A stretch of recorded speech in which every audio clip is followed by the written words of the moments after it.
Tonight, we're getting some new information on West Michigan's fallen officer. We've learned the suspected shooter's brother, Kim Statler, is facing weapons charges for what happened Monday night. We also heard from Officer Eric Zapata's family for the first time today during a news conference.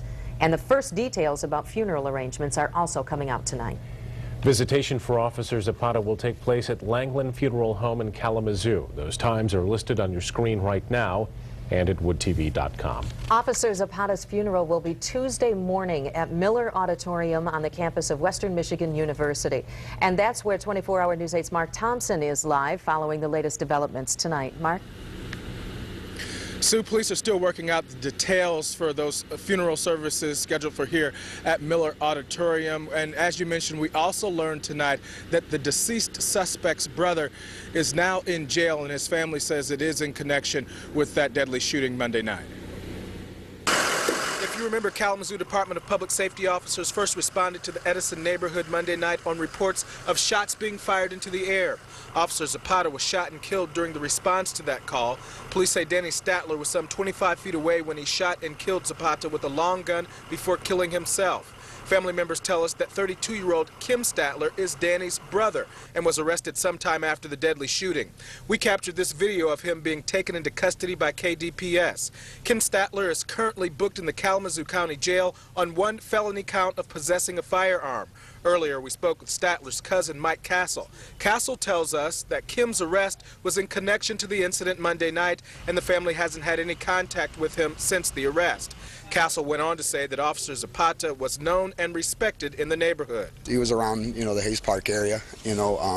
I knew him. A lot of people knew Eric, and he was a nice man. Meanwhile, Chief Jeff Hadley and staff are using a conference room at KDPS headquarters to plan details of Zapata's upcoming funeral.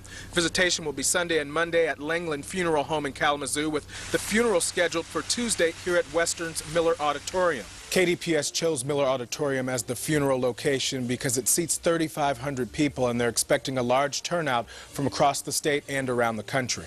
As was the case for the funeral of fallen Grand Rapids police officer Bob Kosminski back in July of 2007, as representatives from dozens of departments showed up to pay their respects.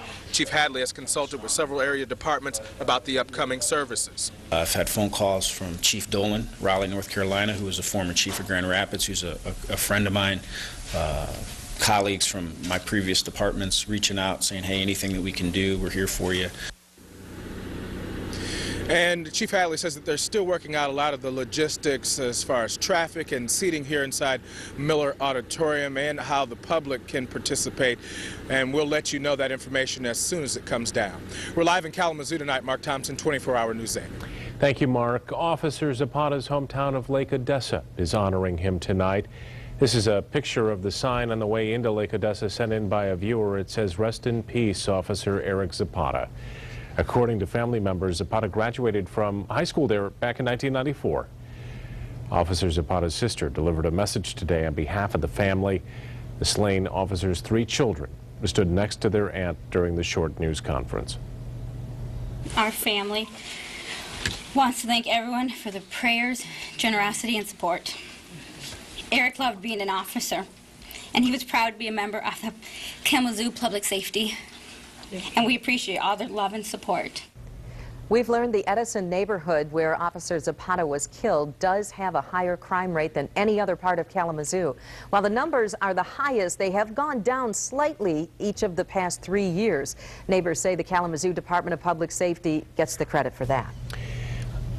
Our coverage of Officer Zapata's death continues online at woodtv.com. Interviews with the public safety chief, the suspect's family, and the officer's family can be found under the Kalamazoo and Battle Creek tab.